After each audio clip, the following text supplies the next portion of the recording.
Hey guys, Levelcap and Luton here with an episode of On the Level. Now, as you may know, Gamescom has been going on in Germany. There is a ton, an absolute ton of information coming out of there. Live streams, trailers, videos, all this stuff coming out on YouTube and the internet. We have a lot of information, and I think we're going to start off with talking about the new map and perhaps some of the new maps we've actually seen in the trailer. So, Luton, what do you think about the Paracel Island or Paracel Storm? It's just totally blown everyone away. I mean, it's such an amazing product so far, and the trailer they put together, it's got to be one of the best trailers that we've seen in so long from DICE. I mean, their stuff is always great, but this is really up the game. It's absolutely amazing. Paracel Storm itself as a map, it's just really, really interesting, and it's really great to have that kind of centralized island, and then you have kind of smaller islands dotted around. It's just providing a whole new sort of feeling for the combat there, and the water-based naval combat. It's something that I've wanted to see for quite a while, because we have spoken before, and I think other people have spoken before about bringing that back. Yes. Yeah, and it's just like, getting the boats in and being able to sort of, you can imagine you're kind of coming along an island, and then a boat pulls up, you jump in on that boat, you move forward, you jump off on the next point, and you get that kind of really interesting marine-based combat happening. It's something that I think people wanted to see for ages, and the way it's mixed in and with Battlefield 4, and then you got Levolution on top, it's going to be really, really awesome. I can't wait to see how people get hands-on with it, and whether it's going to be in the beta. Yeah, I think that was one of the things that I was more skeptical with, because in those like little teaser trailers where they showed like a propeller spin up, yeah, and you're thinking, okay, there's going to be water vehicles in Battlefield 4. I was very skeptical because I'm just thinking Battlefield 1942, giant battleships destroying everything. But these small attack craft, they got the jet ski, they got the mid-size rigid hold boat, and then they have the larger patrol boats. And just that like variability of aquatic vehicles that just gives you so many options for attacking targets and having naval warfare. It looks like it's going to be a lot of fun. And what do you think about the water physics that they have in there? I mean, it's unreal. Yeah, the water physics are just unbelievable. It's like nothing you've ever seen before. And, it was interesting to see from like Shanghai, where it was kind of flat. We didn't really see too much. I mean, it looked awesome the way they were moving around and bumping into things, etc. But we really didn't see too much of it. But now with Paracel Storm, you've got these huge rolling waves and the boats flying over the top of them, jumping in. It really, really does change up the game. And then there's the whole tactical ability with it as well. Now, Lars G mentioned about this, the fact that you can actually use the waves themselves as sort of tactical defense. You can imagine that, in the past, when we look at maybe like no-air canals and things like that, when you have to approach the base, it can be totally flat and they can see you coming a mile away. You can just get picked off because you have no cover there whatsoever. You have to cross this expanse of water. But now, with the dynamic weather and with the Frostbite 3, you have these huge, huge rolling waves, and you can actually use them to approach. So you can imagine the start of a round maybe is totally flat. You maybe have a hard time getting up there. They're picking you off as you're coming in, but then the weather changes up and you can start using that water and the waves to just pull in there, roll in, and it really is going to provide just a completely new sort of tactical element there. It's going to be really interesting to see how that kind of integrates into the game. But overall, the water, I mean, it really is just unbelievable. I've never seen anything like it. And like I say, when you see it at such a huge scale, like a grand scale, massive rolling waves, like the long cinematic shots, it's unbelievable. Yeah, I think the weather change and sort of how that ties into just how every map seems to have two modes, depending on the weather changing, or if the skyscraper comes down in Shanghai and it makes everything smoky. The fact that it changes up certain vehicles or certain weapons are going to be more effective before, and then certain things are going to be more effective after.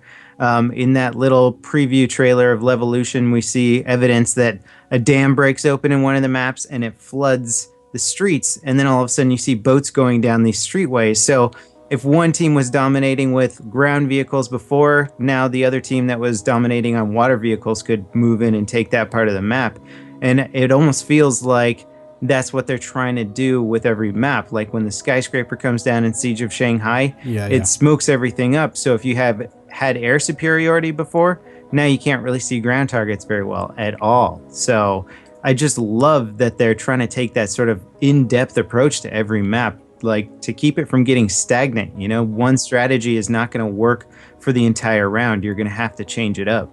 Yeah, and they said that they wanted to have Levolution like in each map. That's something they said, was that they wanted to see Levolution in each map in the game, but they didn't want it to be kind of overbearing. They didn't want it to be so prominent that it kind of took away from everything else that's happening on. So they wanted to be sort of sympathetic, and they wanted also to make sure that each Levolution event within the maps was unique. So it wasn't kind of like, okay, we've just built the building for Shanghai, yeah, and now we're going to sort of be like, okay, we built that building so we can put it in somewhere else. They wanted to sort of develop them for each map, so we're going to see that as we go forward into the game. But they mentioned as well about how they didn't want Levolution to become like the sole focus of every single map, you know? Yeah. They want it to be sort of part of the map and things that can happen there. But they didn't want people to kind of go running off after the event every single time, you know? It should be just part of the map. So, you know, if suddenly really intense combat starts happening, imagine there's sort of the building on Shanghai, you know, maybe that becomes like a real focal point for the teams. They're really battling it out. And then as a result of that, the building comes crashing down because people are blowing it up and fighting, etc., etc. And I think that's how it will play out.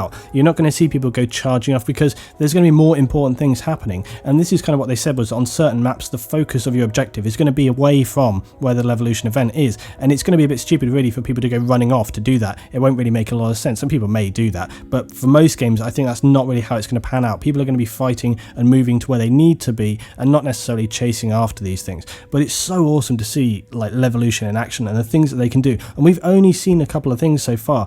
I can only imagine what else they're going to have, what they can show us. It really beggars. I mean, we've seen the building coming down, we have that huge warship crashing in, and then of course we've got the dam coming down as well and flooding the city. And that's going to be amazing as well. I mean, it's like Venice. These boats are like crashing down through. It's so interesting that you could go from sort of urban warfare to suddenly having huge boats piling through. Yeah, absolutely. And I think, you know, like that water map and other things like that, those are very cool, the big events, but I think they did such a good job of integrating all the small stuff. You know, we've all seen the tank come down through the city street after you take out the support. There's a little bit of footage showing the metro redesign, and there's like a support beam being taken out in the new metro and the ceiling coming crashing down.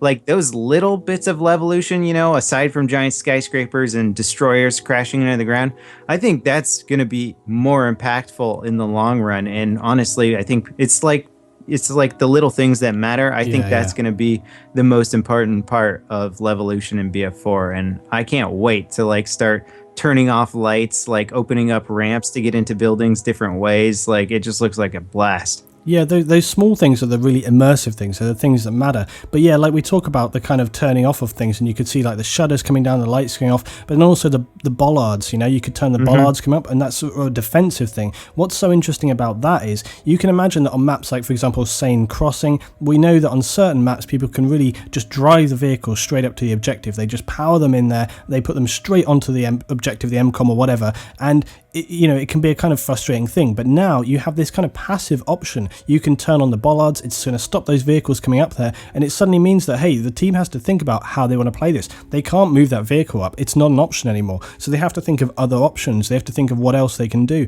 The team's going to have to flank around, they're going to have to park that vehicle in a position where it can cover, so it adds this you know, this different dimension there.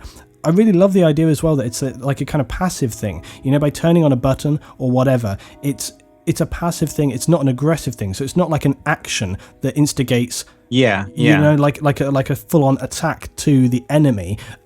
It's a passive thing where they can do an action which alters the situation, makes the enemy team think, okay, well now we have to do something else. But like I say, it's not just a weapon, which is great. You know, it encourages intelligent gameplay. It means people have to think around their situation rather than just being like tick for tat, you know, fighting back all the time. So that's a really great thing, and I think, like you say, these smaller things are the things that really matter in the long term. Levolution is amazing, and we see like these huge changes in the battle, but it's always the small things that come down, and that's really what we're going to have to look into. How much of an impact are these smaller elements going to have in the game long term? Yeah, it seems to me that the level designers are thinking in a way where they don't want what is happening in Battlefield 3 to currently happen, where one sort of force can dominate the map, like an air force, a armor force, or an infantry force. Seems like they want to make it so they have to work together. So like with those pylons, the tank cannot defeat those on its own. I mean, it can try and get out of the driver's seat and turn him off, but he's probably going to get shot. So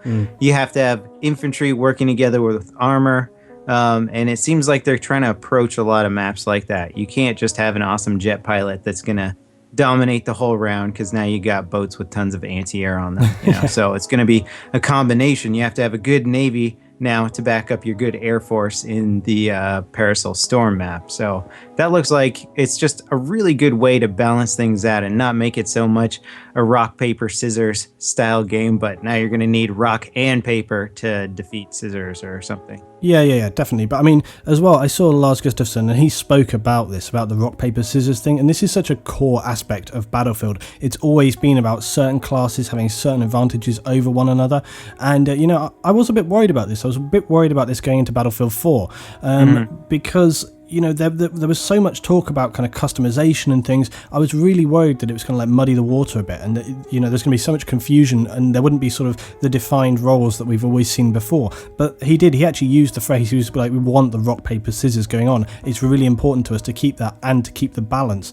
So I felt a little bit better about that. And also, when we come to the field upgrades, this was the same kind of deal. I was very worried with the field upgrades that the specializations were going to be too generalized. It wasn't going to encourage a certain style of gameplay. But what actually we've seen is that the field upgrades actually help to sort of focus down a class. So for example, with the engineer, you can focus down your field upgrade into being awesome repair. You can be a really great engineer repairing, or you can be an excellent vehicle killer. So really great that what it's doing is essentially kind of focusing you down, just making you like a more elite version of the current class that you're playing. So I feel a lot better about that. I think that going into the game in Battlefield 4, they've actually done a really great thing. So it gives you more flexibility, more options in terms of what weapons you can take, but at the same time they're focusing you down, making you be that kind of more specialist role. So we still have the rock, paper, scissors going on. So I'm really, really pleased about that, and really excited about how they've balanced up the classes going into the game. Okay, so let's talk a little bit more about the game mode. So we'll start off with its Obliteration, which is a brand new game mode. What do you feel about this? What do you think about this game mode? At first, I'll admit I was kind of like thinking that this was a little bit too complicated and that people are just kind of going to ignore it because Conquest is so much simpler, Rush is so much simpler. You just have your objective, you go there, you arm it, and you're good to go, or you capture the flag. Obliteration, you now have the bomb in the center of the map. Both teams are rushing for it. Now, if somebody gets it, he's visible to everyone, so he's sort of like, his life expectancy and he's flashing. Yes, his life expectancy goes way down, and apparently if you hit him with like an explosive round, he explodes.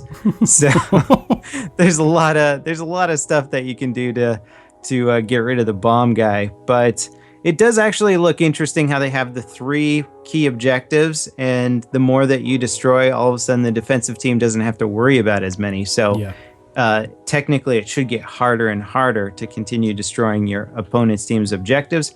I think it could be fun. Ultimately, I think we're going to still see a lot of Conquest, a lot of Rush. What are your thoughts on Obliteration? It's a really interesting game mode. I like it a lot. I feel there's a few things that could have been done a little bit better, but I'm probably being just typically too critical. One thing I thought was a bit weird was like once you pick up the bomb, that's it. It's like stuck on you. You can't drop it, you can't pass it. It's on you, and you either plant or die. That's basically your options.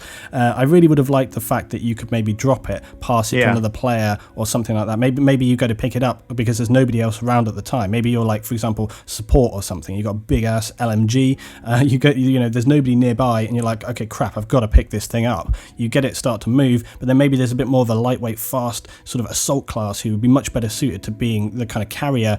But you can't, you have to sort of stay carrying it. You can't pass it to a teammate. So that's a bit of a shame. Like you say, it is kind of interesting. You become this kind of flashing beacon on the map. You're flashing red, you're marked, everybody knows where you are. You've got like the entire team coming for you. And it really is going to be a sort of really crazy, intense rush sort of situation where like literally people just come in for you, gunning for you. So I think it will be quite terrifying being the bomb carrier as such. But yeah, I like it as a game mode. I think it's been really intense. It's very fast to plant and destroy the bomb. So once you get it in there, it goes down real fast. I actually asked about this. I posted it out and said, I put it on Twitter and said, I think it looks to be, I sort of estimated it's about half the time for an MCOM to go down. So just imagine what that is. It's not very long. And then one of the DICE guys got back to me and said, yeah, it's half the time of an MCOM. So it's half the time for an MCOM from when you plant to when it gets destroyed. So it's really, really not very long. So when those bombs get planted, you need to have people nearby to defuse it, or literally you've got no chance whatsoever. And when it gets planted, you need to start moving on it right there and then. There's no kind of like try to clear them or worry. You've got to get on it. You've got to get in it right there. And I think that kind of is what sort of epitomizes that game mode. It's really intense. It's really fast. And from the stream when they were playing, the game mode was over so fast. Literally, Corey and Alex, when they were casting, they were talking about the game mode whilst it was happening, and they'd be like, oh yeah, we got some obliteration and blah, blah, blah. And they get into the game, and then it's nearly over, and most of the games were lasting about 5 minutes. So it's not a kind of drawn-out affair. It's pretty intense. But I guess it comes down to the teams, how they play out. That's really going to be the big factor, is how those teams play out. Do they play super defensive? Do they play super aggressive? It's really going to come down to that. But it's good to have something new. It's good to have something really sort of interesting, dynamic, and really sort of change it up. So yeah, it's a welcome change, I think, into the thing. What do you think about having domination back in? Obviously, it was from really close quarters, and now they've said they're going to bring that back in as a main game mode. What do you feel about that for sort of standardized maps? I think it's fine. Domination, in my opinion, by nature, it's not really a balanced game unless they try and make it balanced, where typically you had one side that always had a setup spawn, so you could never lose your spawn. You could always keep attacking. But if you have a side that doesn't have a setup spawn, where it can actually lose if you lose all the points, then you basically have a game of imbalance. And what I've noticed is a growing trend is people don't want to play the exact same game mode 2 times in a row, just switching the sides. Like it sort of works with Rush every now and then, but everybody's so impatient these days that you want to move on to something new, something different. So if the map is super imbalanced for one side, then I could see that being an issue for, it's like when the round starts, everybody's like, I hope I'm on the attacking team. I hope I'm on the attacking team, or the one that's got the attack helicopter or whatever. Yeah. And then you're not, and you only get one round of that. Like I could see that potentially being an issue. Yeah, I think it depends on how the maps play out, because most of the time when you're playing domination on close quarters, the maps tend to be kind of they're kind of fairly equal all around. They tend to be kind of quite intense, and a lot of the players sort of move around a lot because it's a much kind of smaller game mode. I'm going to be curious how they implement it into the game. I think it's going to matter a lot on what area of a map they have designated as the domination area, because like you say, if you end up in a kind of metro situation where that's, one side has a clear advantage, yeah, it's going to be a pain. But if they're kind of more even all around, it's just going to have that kind of fluid, fast gameplay. But again, I think it is good to give people options. I often said that with domination, it was a great game mode to warm up with. So you'd play like a couple of rounds because it's really sort of furious. It gets your kind of gets your sort of twitch accuracy up real quick. You can get on targets really good, and then you take that into your standard Conquest Rush game modes. So you've kind of warmed up nicely with some sort of fast close quarter matches, and then you get into the sort of main game mode. So yeah, it's a welcome one back for me. Now you wanted to talk about the last game mode, the new one that we've seen as well, didn't you? Yeah, Diffuse, which is basically I like to call it Counter-Strike. Everybody's referring it to as that COD game mode. We weren't going to mention that. No COD. Okay, that's the forbidden word here. Diffuse, you got one life. You got one team has to plant a bomb, the other team has to defend a bomb site. If you've ever played Counter-Strike, it's pretty much identical to how that works out. This could actually be pretty exciting for competitive gameplay. It could be a great mode for competitive gameplay because obviously it worked out in Counter-Strike very well. Counter-Strike had many years of serious competitive gameplay. So we already know it's balanced and works well for competition. So I can see that as being a lot of fun. As for casual play, I see it being perhaps a little bit less fun because everybody wants their multiple lives. But at the same time, having one life really does change things up enough to the point where you're so afraid to die because you don't want to wait around for 2 or 3 minutes if the round still goes on, that you play much more cautiously. So rather than having the guy bunny hopping around with his machine gun, you're probably going to have people checking every corner, working together, making sure that they throw flashbangs at the right time and covering each other to achieve the objective, which is, you see it a little bit in Battlefield 3 right now, but it's definitely more aggressive and a little bit more run and gun and a little bit more loose with the gameplay. So Diffuse would definitely tighten things up. So it would definitely be very cool to watch as a spectator sport. As a casual game mode, it might be a little bit less successful, but I'm really happy that they're bringing it in because I think most shooters should have a game mode like this. Yeah, that's what I want to ask you is, do you really feel like it's the right thing to bring into Battlefield? Because I think I need to ask that question, because I think people will be asking that question, is that Battlefield for such a long time has been this open vehicle-based game which has really set itself apart from, you know, many other sort of titles in the same area. And I think a lot of people are going to be asking the question. Now, clearly, it's going to be good for competitive, like you say. It's going to be really good for competitive, good for esports, because it's a game mode that is historically well known to be great for that kind of thing. Now, something I had said is that with Battlefield 3, we really saw such improvement with the gunplay, and I found that the Battlefield gunplay became some of the most intense, balanced, really entertaining gunplay that we've had. And so I don't really personally see any issue with focusing on more infantry-based situations. That's why I like Domination, because it has really great features. It's just really fun. But people are going to ask that question: is it the right thing to come into Battlefield? Do you think it's the right thing to bring in? Yeah, absolutely. I think DICE has done such a good job with perfecting their gunplay, as you said, that they sort of deserve to have an infantry-only gameplay. And if you look at what people are playing right now, there are a lot of people who just want to play infantry-based maps.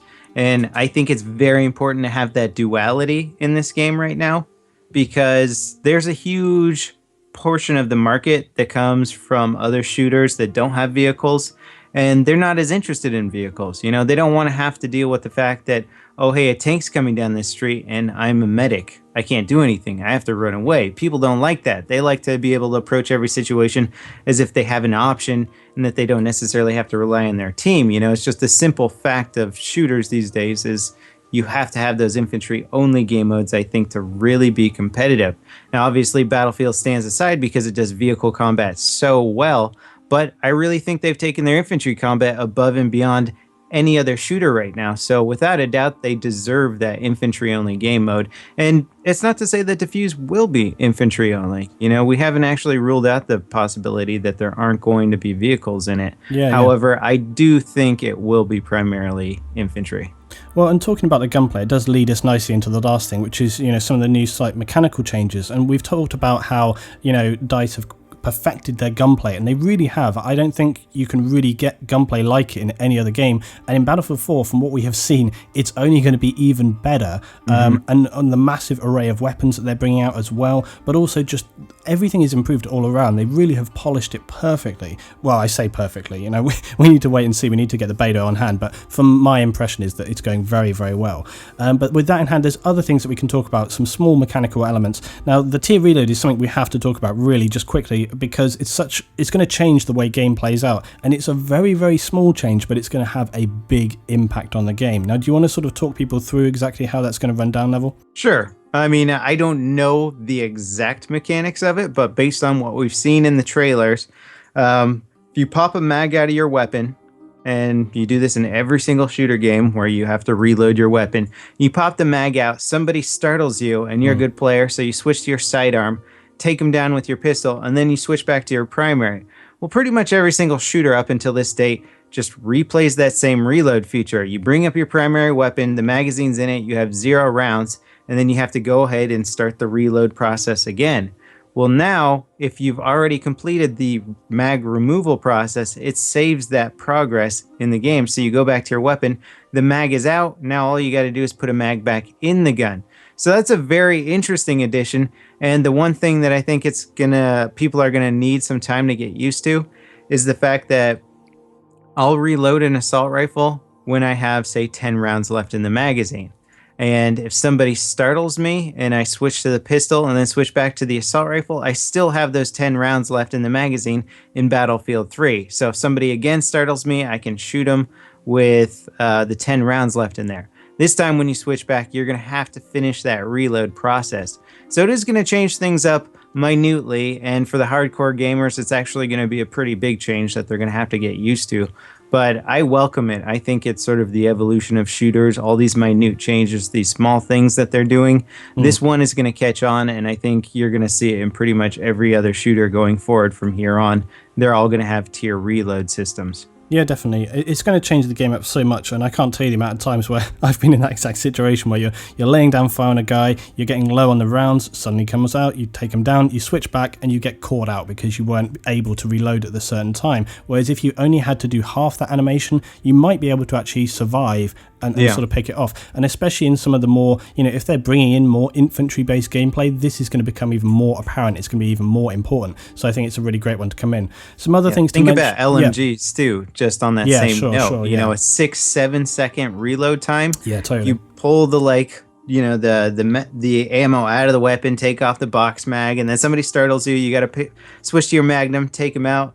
And then you got to start the 7-second reload. Some maps, 7 seconds is you're dead. You can't get through it again. So being able to save that progress halfway through is going to be huge for support players.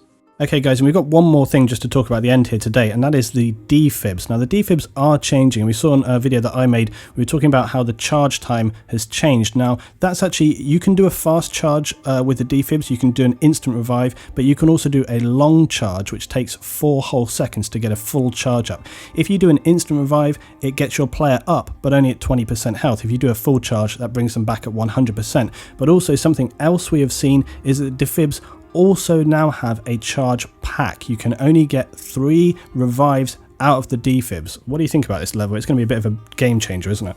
Yes, this is probably, it seems like something so small and minute tucked away off in the side of the UI there, but this is probably going to be one of the biggest changes that impacts actual gameplay out of anything coming in Battlefield 4. And it feels silly because it's so small, but it really is a huge deal. The medic class or the assault class has been the most popular class because he can instantaneously bring his entire squad back to life in about 3 seconds at full health, and that's just something that's always irked me as being so ridiculously powerful. And it's comical, like even back in Battlefield 2, watching one guy revive everyone. So these changes here, having limited revives, is great. Means you can't just constantly keep bringing people back to life. No more medic trains, as they call them, where you just have 4 medics going around keeping each other alive forever.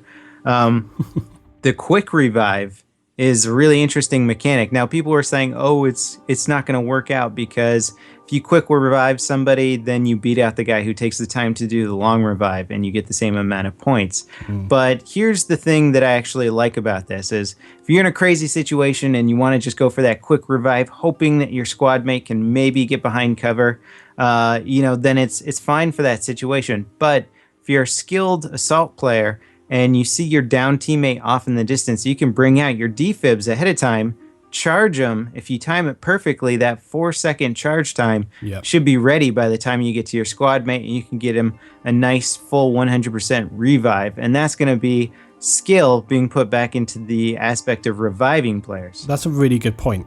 Adding actual skill back into the revives. I think that's something we haven't seen for a really long time, is going to be actually having skill put back into the defibs. And I think if people can get those timings right, it's a complete game changer. But you're going to see so much less of the kind of crazy kills. And those charge packs, that's going to be the key, because people cannot spam it anymore. They have to pick and choose. They've only got 3 charges. It's going to be a massive change to the game. Yeah, so this is, I'll just say it again, this is probably the biggest bit of news coming out in terms of game balance, like the charge packs, the charge time, how much health you get revived with. It's all pretty awesome. I think that pretty much wraps it up for what we want to talk about today. We're going to have another On the Level coming out soon where we're going to really get into some other minute details of the game. Thanks for watching, guys, and we'll see you next time. This is Luton and Levelcap signing off.